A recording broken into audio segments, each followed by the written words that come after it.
നമസ്കാരം പ്രിയമുള്ളവരെ. 2025 ഓഗസ്റ്റ് 16 18 നമ്മൾ കേട്ട കിളിനാദം പോലത്തെ ഒരു സൗണ്ട് ഉണ്ടല്ലോ, രാഹുൽ മാങ്കോട്ടുമായി ബന്ധപ്പെട്ട ഒന്നാമത്തെ പരാതിക്കാരുടെ ശബ്ദരേഖ. അതുപോലത്തെ ഒരു ശബ്ദരേഖ ഒന്ന് കേട്ടിട്ട് നമുക്ക് തുടങ്ങാം.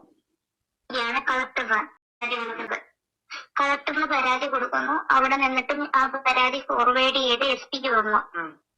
SP വന്ന സമയത്ത് DYSP കൊടുത്തു റാന്നിയില്.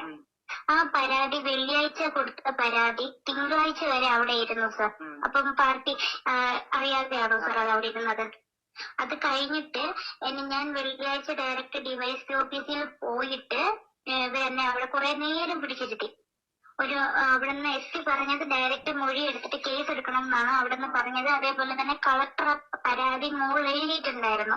എനിക്ക് ഒരു നീതിയും കിട്ടിയിട്ടില്ല സർ. ഇവർക്ക് വേണ്ടി വിളിച്ചു പറഞ്ഞത് XMLA വിളിച്ചു പറഞ്ഞിട്ടുണ്ട്. അതിൽ നമ്മൾ കൃത്യമായിട്ട് അറിഞ്ഞു സർ. ഇത് രാഹുൽ മാങ്കൂട്ടത്തിൻ്റെ ആദ്യത്തെ ഇതേലത്തെ കിളിനാദം വന്ന സമയത്ത്, കിളിനാദം എന്ന് പറഞ്ഞ യഥാർത്ഥ ശബ്ദമല്ല, ഇത് യഥാർത്ഥ ശബ്ദം മാറ്റിയിരിക്കുകയാണ്.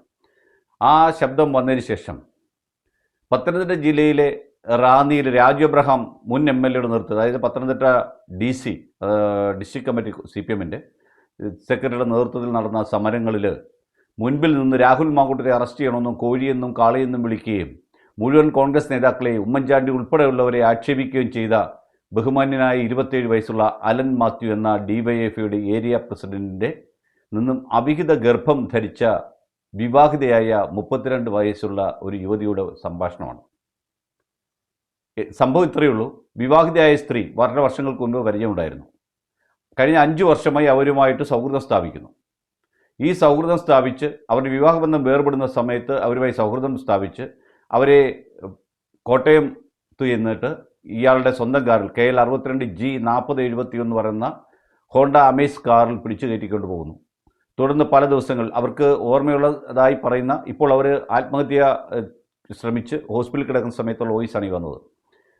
അവർക്ക് ഓർമ്മയുള്ളത് ജൂൺ 24 ജൂണ് 8/5/2025 വാഗമണ്ണ്, 8/7/2025, അതിനുശേഷം ഈ കഴിഞ്ഞ ന്യൂ ഇയറിന് 1/1/2025 ചങ്ങനാശ്ശേരി, അങ്ങനെ വിവിധ സ്ഥലങ്ങളിൽ ഈ സ്ത്രീയെ കൊണ്ടുപോയി ലൈംഗികമായി ഉപയോഗിക്കുന്നു. വിവാഹം കഴിച്ചുകൊള്ളാം, ഞാൻ പാർട്ടി പ്രവർത്തകനാണ്, കമ്മ്യൂണിസ്റ്റുകാരൻ പറഞ്ഞ കറക്റ്റാണ്, രാഹുൽ മാങ്കൂട്ടത്തിലോട്ടൊന്നുമല്ല, ഞാൻ കല്യാണം കഴിച്ചിരിക്കും എന്ന് ഈ സ്ത്രീക്ക് ഉറപ്പ് കൊടുത്തു അലൻ മാത്യു.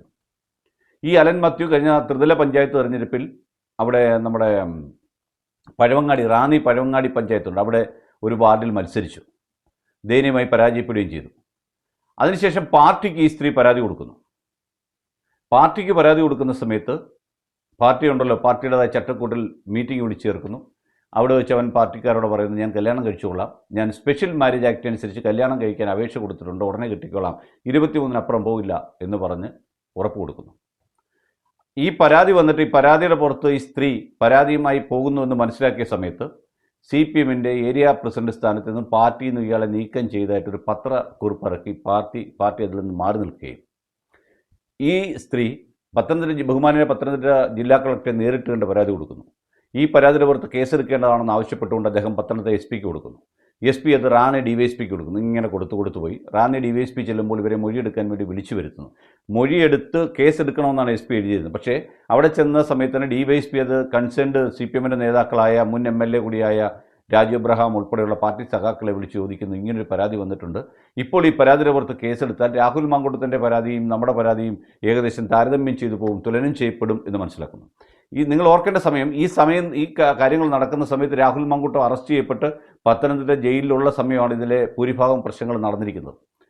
അങ്ങനെ ഉള്ള സമയത്ത് ഈ സ്ത്രീയെ മണിക്കൂറുകൾ അവിടെ ഇരുത്തി അപമാനിച്ചു വിടുകയായിരുന്നു പോലീസ് എന്നാണ് സ്ത്രീ പറയുന്നത്. അതിന് കാരണമായി പറയുന്നത് ഈ പറഞ്ഞ മുൻ MLAയും പാർട്ടി നേതൃത്വം മോളിയും താഴെയറ്റം വരെ AKG സെൻറ്റർ തൊട്ട് താഴോട്ടുള്ള ആൾക്കാർ ഇതിൻ്റെ പുറത്ത് നടപടി എടുക്കരുതെന്ന് പോലീസിനോട് പറഞ്ഞനുസരിച്ചാണ് ചെയ്തത്. പക്ഷേ പുതിയ DYSP വന്നു. ഈ സ്ത്രീ ആത്മഹത്യയ്ക്ക് ശ്രമിച്ചപ്പോൾ മെഡിക്കൽ കോളേജ്, ഞാൻ കോട്ടയം മെഡിക്കൽ കോളേജാണെന്നാണ് എൻ്റെ വിശ്വാസം, മെഡിക്കൽ കോളേജിലാണ്. കഴിഞ്ഞ ദിവസം മജിസ്ട്രേറ്റ് പോയി ഇവരുടെ ആത്മഹത്യാ പ്രേരണ കുറ്റം ചുമത്താൻ പറ്റാത്ത ഒരവസ്ഥയാണ് മറ്റവനെതിരെ. പക്ഷേ കുറ്റം ചുമത്താം, പക്ഷേ പോലീസ് ചെയ്തിട്ടില്ലെന്നാണ് മനസ്സിലാക്കുന്നത്. അങ്ങനെ മജിസ്ട്രേറ്റ് പോയി മൊഴിയെടുക്കുന്നു, 164 മൊഴിയെടുക്കുന്നു, അവിടെ പോയി മൊഴിയെടുക്കുന്നു.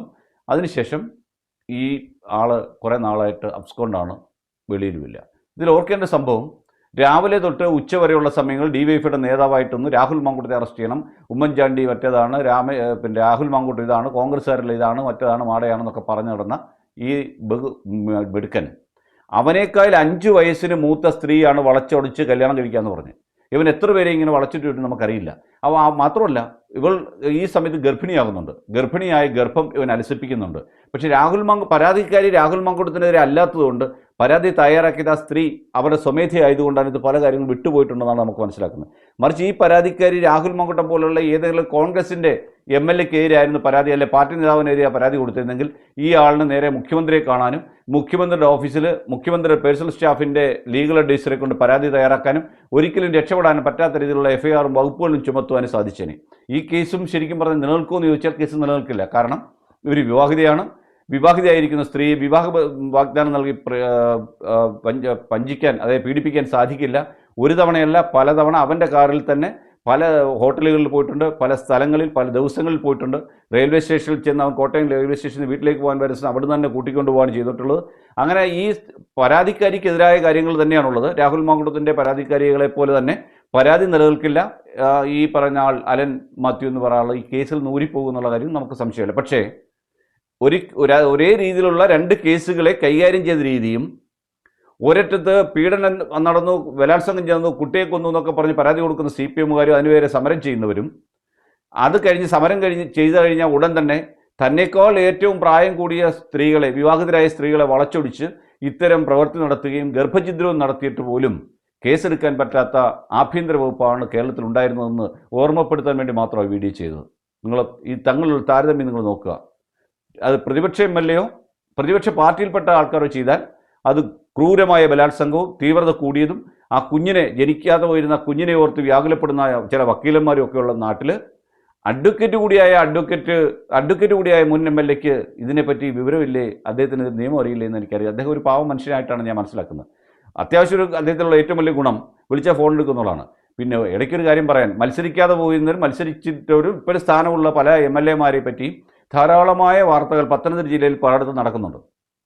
അതിനകത്ത് ആൺപെൺ വ്യത്യാസമൊന്നുമില്ല, ധാരാളം കാര്യങ്ങൾ നടക്കുന്നുണ്ട്. അതൊക്കെ പുറത്തു വന്നാൽ, ശരിയായ രീതിയിൽ വന്നാൽ അവർ എന്തുകൊണ്ട് ഇങ്ങനെയൊക്കെ ആയി എന്ന് പറയേണ്ടി വരും. താരതമ്യം ചെയ്യുമ്പോൾ നമ്മൾ രാഹുൽ മാങ്കൂട്ടത്തെയും ഇതിനെയും കൂടി താരതമ്യം ചെയ്യുമ്പോഴുള്ള കാരണം ഇത്രയേ ഉള്ളൂ. രാഹുൽ മാങ്കൂട്ടത്തിനെതിരെ സമരം ചെയ്യുന്നു, എന്നിട്ടൊപ്പം രാഹുൽ മാങ്കൂട്ടം ചെയ്തു എന്ന് ആരോപിക്കപ്പെടുന്ന കുറ്റം ഇയാൾ ബലമായി ചെയ്യുന്നു. ഇവിടെ ഒറ്റ കാര്യമുള്ളൂ. ഈ സ്ത്രീയെ റെയിൽവേ സ്റ്റേഷനിൽ നിന്ന് തൻ്റെ ഹോണ്ട കാറിൽ വിളിച്ചുകൊണ്ടുപോയാണ് ഈ പരിപാടികളൊക്കെ നടത്തിയിട്ടുള്ളത്. രാഹുൽ മാങ്കൂട്ടത്തിൻ്റെ അടുത്ത് ആദ്യത്തെ പരാതിക്കാരി, ഈ പറഞ്ഞ ഗർഭമുണ്ടായി എന്ന് പറയുന്ന പരാതിക്കാരി 27/1/2025 ബർത്ത്ഡേ ആഘോഷിക്കാൻ വേണ്ടി തുണിയും ബാഗും ഒക്കെ എടുത്തുകൊണ്ട് അവൻ്റെ ഫ്ലാറ്റിലേക്ക് ചെല്ലുവാനും ചെയ്ത്. ഇതാണ് ഇതിൻ്റെ വ്യത്യാസം. അത് നിങ്ങൾ ഓർത്താൽ മതി. ഈ വ്യത്യാസം ഓർക്കുമ്പോൾ നിങ്ങൾക്ക് മനസ്സിലാവും ഇത് തങ്ങളുള്ള സാഹചര്യങ്ങൾ. ഇതാണ് നമ്മുടെ നാട്ടിൽ ഇപ്പോൾ നടക്കുന്ന രാഷ്ട്രീയം. ഇതൊക്കെ തെരഞ്ഞെടുപ്പിൽ പ്രതിഫലിക്കുമോ എന്ന് ചോദിച്ചാൽ നമ്മുടെ ജനങ്ങളല്ലേ എന്ത് ചെയ്യും? നന്ദി, നമസ്കാരം.